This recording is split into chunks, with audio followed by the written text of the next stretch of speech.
Genesis 41.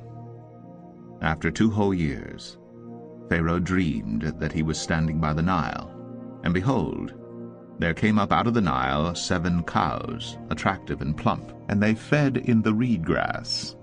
And behold, 7 other cows, ugly and thin, came up out of the Nile after them, and stood by the other cows on the bank of the Nile. And the ugly, thin cows ate up the 7 attractive, plump cows. And Pharaoh awoke, and he fell asleep and dreamed a second time. And behold, 7 ears of grain, plump and good, were growing on one stalk. And behold, after them sprouted 7 ears, thin and blighted by the east wind. And the thin ears swallowed up the 7 plump full ears. And Pharaoh awoke, and behold, it was a dream. So in the morning his spirit was troubled, and he sent and called for all the magicians of Egypt and all its wise men. Pharaoh told them his dreams, but there was none who could interpret them to Pharaoh. Then the chief cupbearer said to Pharaoh, I remember my offenses today. When Pharaoh was angry with his servants and put me and the chief baker in custody in the house of the captain of the guard, we dreamed on the same night, he and I, each having a dream with its own interpretation. A young Hebrew was there with us, a servant of the captain of the guard. When we told him, he interpreted our dreams to us, giving an interpretation to each man according to his dream. And as he interpreted to us, so it came about. I was restored to my office, and the baker was hanged. Then Pharaoh sent and called Joseph, and they quickly brought him out of the pit. And when he had shaved himself and changed his clothes, he came in before Pharaoh. And Pharaoh said to Joseph, I have had a dream, and there is no one who can interpret it. I have heard it said of you that when you hear a dream, you can interpret it. Joseph answered Pharaoh, It is not in me. God will give Pharaoh a favorable answer. Then Pharaoh said to Joseph, Behold, in my dream I was standing on the banks of the Nile. 7 cows, plump and attractive, came up out of the Nile and fed in the reed grass. 7 other cows came up after them, poor and very ugly and thin, such as I had never seen in all the land of Egypt. And the thin, ugly cows ate up the first 7 plump cows. But when they had eaten them, no one would have known that they had eaten them, for they were still as ugly as at the beginning. Then I awoke. I also saw in my dream 7 ears growing on one stalk, full and good. 7 ears, withered, thin, and blighted by the east wind, sprouted after them. And the thin ears swallowed up the 7 good ears. And I told it to the magicians, but there was no one who could explain it to me. Then Joseph said to Pharaoh, The dreams of Pharaoh are one. God has revealed to Pharaoh what he is about to do. The 7 good cows are 7 years, and the 7 good ears are 7 years. The dreams are one. The 7 lean and ugly cows that came up after them are 7 years. And the 7 empty ears blighted by the east wind are also 7 years of famine. It is as I told Pharaoh. God has shown to Pharaoh what he is about to do. There will come 7 years of great plenty throughout all the land of Egypt, but after them there will arise 7 years of famine, and all the plenty will be forgotten in the land of Egypt.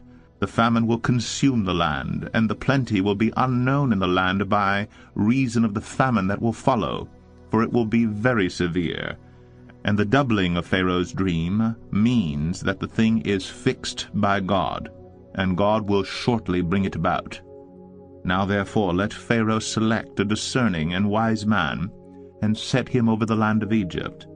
Let Pharaoh proceed to appoint overseers over the land, and take 1/5 of the produce of the land of Egypt during the 7 plentiful years. And let them gather all the food of these good years that are coming, and store up grain under the authority of Pharaoh for food in the cities, and let them keep it.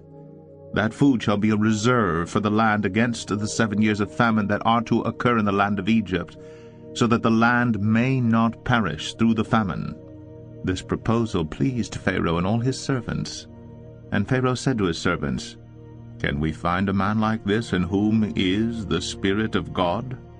Then Pharaoh said to Joseph, "Since God has shown you all this, there is none so discerning and wise as you are. You shall be over my house, and all my people shall order themselves as you command.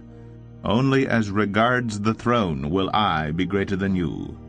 And Pharaoh said to Joseph, "See, I have set you over all the land of Egypt." Then Pharaoh took his signet ring from his hand, and put it on Joseph's hand, and clothed him in garments of fine linen, and put a gold chain about his neck. And he made him ride in his second chariot. And they called out before him, "Bow the knee." Thus he set him over all the land of Egypt. Moreover, Pharaoh said to Joseph, "I am Pharaoh, and without your consent no one shall lift up hand or foot in all the land of Egypt." And Pharaoh called Joseph's name Zaphenath-paneah. And he gave him in marriage Asenath, the daughter of Potiphera, priest of On. So Joseph went out over the land of Egypt. Joseph was 30 years old when he entered the service of Pharaoh, king of Egypt. And Joseph went out from the presence of Pharaoh, and went through all the land of Egypt. During the 7 plentiful years the earth produced abundantly. And he gathered up all the food of these 7 years, which occurred in the land of Egypt, and put the food in the cities. He put in every city the food from the fields around it. And Joseph stored up grain in great abundance, like the sand of the sea, until he ceased to measure it, for it could not be measured. Before the year of famine came, 2 sons were born to Joseph. Asenath, the daughter of Potiphera, priest of On, bore them to him.